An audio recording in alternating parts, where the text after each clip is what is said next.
তুই হঠাৎ আমাকে এইখানে ডাকলি? তোর সাথে কিছু জরুরি কথা বলার আছে, ওই জন্য তো ডেকেছি। জরুরি কথা? আচ্ছা বল। আচ্ছা তিথি, বন্ধু মানে কি বলতো?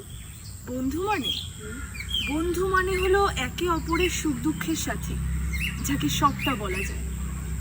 আর কোনো প্রশ্ন ছাড়া সে ছুটে আসে, কাছের মানুষের মতো। কাছের মানুষ? তুই তো আমার কাছের মানুষটাকে চিনি নিলি। মানে? অবাক হলি না? একদিন তোর মতন আমিও অবাক হয়েছিলাম। আচ্ছা তিথি, তুই তো আমার কাছ থেকে অন্য কিছু চাইতে পারতিস, আমি হাসি মুখে নিতাম। কিন্তু তুই আমার ভালোবাসার মানুষটাকে তুই নিলি। তোর কাছ থেকে আমি এটা এক্সপেক্ট করিনি তিথি।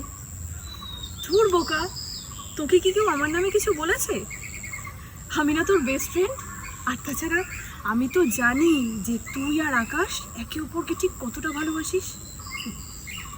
তুই যদি বলিস বেস্ট ফ্রেন্ডের জায়গাটা নিতে পেরেছিস, রাখতে পেরেছিস? নিজের হাতে আজকে এই বন্ধুত্বটাকে কেড়ে নিবি। আমি? হ্যাঁ তুই। ভুল করছিস মিমি, আমি এগুলো কিছু করিনি। আচ্ছা তিথি, আমি তো তোকে খুব ভালোবাসি বল। ছোটোবেলা থেকে তোকে কোনোদিনও কোনো বিষয় নিয়ে কোনো কম্প্রোমাইজ করতে দিইনি। আমার যা কিছু ছিল আমি তোকে দিয়েছি, কিন্তু তুই শেষে আমার কাছ থেকে আমার ভালোবাসার মানুষটাকে পুরো ছিনিয়ে নিতে পারলি। তোর কাছ থেকে তুমি আশা করে নিতে। আজকে নিজের হাতে এত বছরের যে বন্ধুত্বটা তুই নিজের হাতে শেষ করে দিলি। নিজের হাতে। মিমি এমন করিস না, দেখ আমার আমার কথাটা শোন, তোর কোথাও ভুল হচ্ছে। আমি কেন কোনো ক্ষতি করব তোর? ক্ষতি করেছিস তো, অনেক বড় ক্ষতি করে ফেলেছিস। আমি যে কষ্টটা পেয়েছি তার দ্বিগুণের দ্বিগুণ কষ্ট তুই একদিন পাবি। আচ্ছা দিদি, আমি কি খুব খারাপ বল? খুব খারাপ?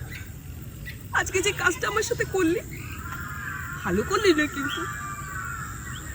ছাড়, তুই আর আকাশ খুব ভালো থাকিস, আর আমার কথা নয় ছেড়ে দিলি, ঠিক আছে? আসি কেমন? ভালো থাকিস। মিমি ভুল করছিস তুই, তুই কথাটা শোন। মিমি, মিমি দাঁড়া মিমি।